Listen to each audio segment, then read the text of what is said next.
ஆன்றோருக்கும் சான்றோருக்கும் M முதற்கண் வணக்கத்தை தெரிவித்துக் கொள்கிறேன். எனது பெயர் செந்தமிழ்ச்செல்வி, ஆசிரியர், அரியலூர் மாவட்டம். நான் இங்கு பேசி எடுத்துக்கொண்ட தலைப்பு மாண்புமிகு மகளிர்.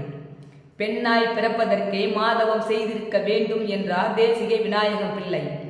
பொய்மை, கோழைத்தனம், கீழ்குணம் ஆகிய மூன்றுமே பெண்கள் வெறுப்பவை என்றார் ஷேக்ஸ்பியர். அதுபோல் அமெரிக்க பஞ்சாலையில் பெண்களுக்கு அதிகப்படியான வேலை பளுவும் வேலை சுமையும் கொடுக்கப்பட்டது. அதிகப்படியான நேரம் வேலை செய்தனர். பெண்கள் அனைவரும் எதிர்த்து ஒன்று கூடி போராடி வென்று காட்டினர். அந்த நாளையே நாம் மகளிர் தினமாக கொண்டாடி வருகிறோம். அது அமைதிக்கான நோபல் பரிசு பெற்ற அன்னை தெரசா அவர்கள் தன் ஆதரவற்ற குழந்தைகளுக்காக பேக்கரி முதலாளியிடம் சென்று நன்கொடை வேண்டுகின்றார். அவரோ நன்கொடை கொடுப்பதற்கு பதிலாக அவர் கையில் எச்சிலகு மீழ்ந்தார்.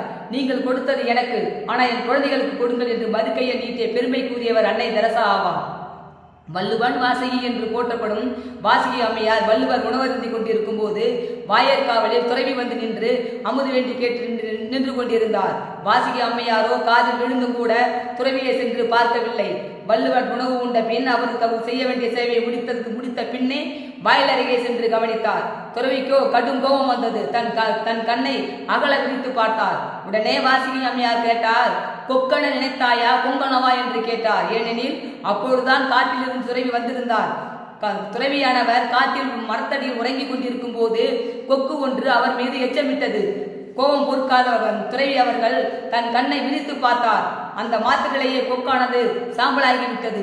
அது யாருக்குமே தெரியாது. ஆனால் வாசகி அம்மையாருக்கு எப்படி தெரிந்தது என உணர்ந்த அவர் வாசகியின் காலில் விழுந்து வணங்கி அம்மையாரை தெய்வமாக போற்றினார். அவ்வளவு பெருமைக்கு உரிய பெண்ணாவார் வாசகி. பெருமைக்குரிய பெண்கள் வாழும் நாடாகும் நம் நாடு. சாவித்திரி பூலே என்ற ஆசிரியர் இந்தியாவில் புனே நகரில் பெண்களுக்கான பள்ளியை ஆரம்பித்து பெண்கள் அனைவரையும் ஒன்று திரட்டி பெண்களுக்கு படிக்கும் ஆர்வத்தை ஏற்படுத்தினார்.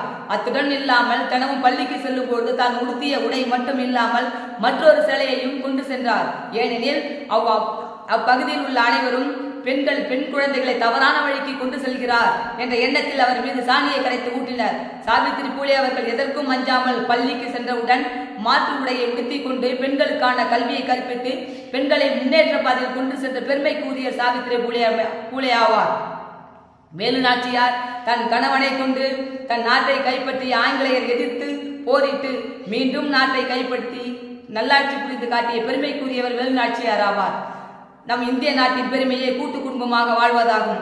அன்னை சாரதா தேவி அவர்கள் சிறிது காலம் தன் கூட்டு குடும்பத்துடன் தங்கியிருந்தார். அப்போது குடும்பத்தில் கூச்சமும் குழப்பமும் ஏச்சும் பேச்சும் நிகழ்ந்து கொண்டிருந்தது.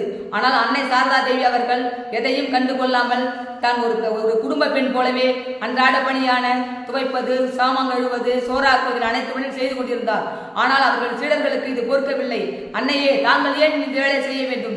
வாங்கள் நம்ம மீண்டும் படத்துக்கு சென்று விடலாம் என்று அழைத்தனர். அன்னை சாரதா தேவி அவர்கள் அதற்கெல்லாம் செவி சாய்க்காது, நாம் கூட்டு குடும்பம் என்றால் இப்படிதான் இருக்கும், நாம் அதனை சகித்துக் கொண்டு ஏற்றுக்கொண்டுதான் செல்ல வேண்டும் என்ற கூட்டு குடும்ப பெருமையையும் சகிப்புத்தன்மை உலகுக்கு உணர்த்தியவர் சாரதா தேவி ஆவார். அறிவின் தாயகம் அருள் நிறைந்த உலகமாய் இருப்பவள் தான் பெண் என்றார் ஜெயகாந்தன். அறிவின் தாயகமாய் அருள் நிறைந்த உள்ளமாய் இருப்பவள் பெண் என்றார் ஜெயகாந்தன். பெண்ணையும் பெண்மையையும் போற்றுவோம். ஜெய்ஹிந்த். நன்றி, வணக்கம்.